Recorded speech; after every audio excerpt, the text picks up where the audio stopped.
নমস্কাৰ বন্ধু বান্ধৱীসকল, আজি আকৌ এটা নতুন ভিডিঅ' লৈ আহিছোঁ। আৰু ভিডিঅ'টোত আজি আকৌ এটা নতুন মিউচুৱেল ফাণ্ডৰ বিষয়ে আলোচনা কৰিম। নতুন মানে পুৰণা মিউচুৱেল ফাণ্ড, মোৰ ভিডিঅ'টো নতুন। এই মিউচুৱেল ফাণ্ডটোৰ নাম হৈছে, আমি ইয়াত ক্লিক কৰি দিম, Nippon India small cap fund. আৰু এই ফাণ্ডৰ বিষয়ে ক'বলৈ যোৱাৰ আগতে আপোনালোক কৈছোঁ, এইটো এটা শিক্ষামূলক ভিডিঅ' হয়, কোনো ইনভেষ্টমেণ্টমূলক ভিডিঅ' নহয়। এইটো মাত্ৰ শিক্ষামূলক ভিডিঅ' হিচাপে আপোনালোকে গ্ৰহণ কৰিব। ইয়াত আপোনালোকে দেখিব পাইছে যে Nippon India small cap mutual ফাণ্ডটো এটা হাই ৰিস্ক ফাণ্ড হয়, ইকুইটি ফাণ্ড হয়, আৰু এইটো এটা স্মল কেপ কেটেগৰী ফাণ্ড হয়। আৰু ইয়াত ৰিস্ক বহুত আছে, স্মল কেপ ফাণ্ডৰ ৰিস্ক বহুত হয়। আপোনালোকে জানে ইয়াত লং টাইমত ইনভেষ্ট কৰিলে ভাল ৰিটাৰ্ণ পাব, আৰু যদি শ্বৰ্ট টাইমৰ কাৰণে ইয়াত ইনভেষ্ট কৰিলে কেতিয়াবা আপোনাৰ নিগেটিভ ৰিটাৰ্ণো পাব পাৰে। সেয়েহে লং টাইমত ভাল ৰিটাৰ্ণ পাব। আপোনালোকে দেখিব পাৰে 1 মান্থত য'ৰ ৰিটাৰ্ণ আছে সেইটো নিগেটিভ আছে। এতিয়া মাৰ্কেট বহুত ডাউন হৈছে।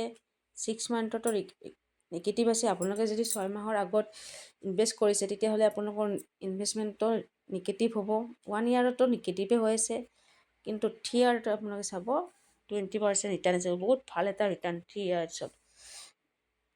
এফডিতকৈ বহুত ভাল। এফডিতটো 7% ৰিটাৰ্ণ দিয়ে, ইয়াত বহুত ভাল ৰিটাৰ্ণ এটা পায় লং টাইমত। 5 ইয়াৰ্ছত আপুনি দেখিব পাৰিছে 28% ৰিটাৰ্ণ হয়, আৰু অল টাইম আপোনালোকে 24%, মানে যেতিয়াৰ পৰা ফাণ্ডটো আৰম্ভ হৈছে তেতিয়াৰ পৰা এতিয়ালৈকে ইমানখিনি ৰিটাৰ্ণ দিছে। সেয়ে কৈছোঁ আপোনালোকে ইয়াত লং টাইম ইনভেষ্ট কৰিলে ভাল ৰিটাৰ্ণ পায়। এইটো এটা শিক্ষামূলক ভিডিঅ' হয়, আপোনালোকে শিক্ষামূলক ভিডিঅ' হিচাপে গ্ৰহণ কৰিব। আৰু ইয়াত NAV চলি আছে বৰ্তমান, আপুনি দেখা পাইছে 183.69, আৰু আপোনালোকে মিনিমাম SIP আপোনাৰ তেওঁলোকে 100 ৰুপিছৰ পৰা কৰিব পাৰে। আৰু ইয়াত ফাণ্ড চাইজ আছে, আপোনালোকে চাব পাৰে ফাণ্ড চাইজ দিয়া আছে, ৰেটিং দিয়া আছে, আৰু আপোনালোকে ইয়াত হোল্ডিং দেখিব পাৰিব।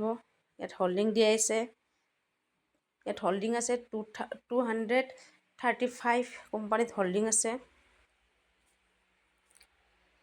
আৰু ইয়াৰ এক্সপেন্স ৰেচিঅ' চাব পাৰে, এক্সপেন্স ৰেচিঅ' হ'ল 64, আৰু এক্সিট লোন টেক্স আপোনালোকে চাব পাৰে।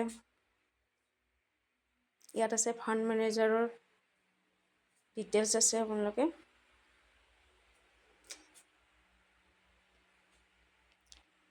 Thank U.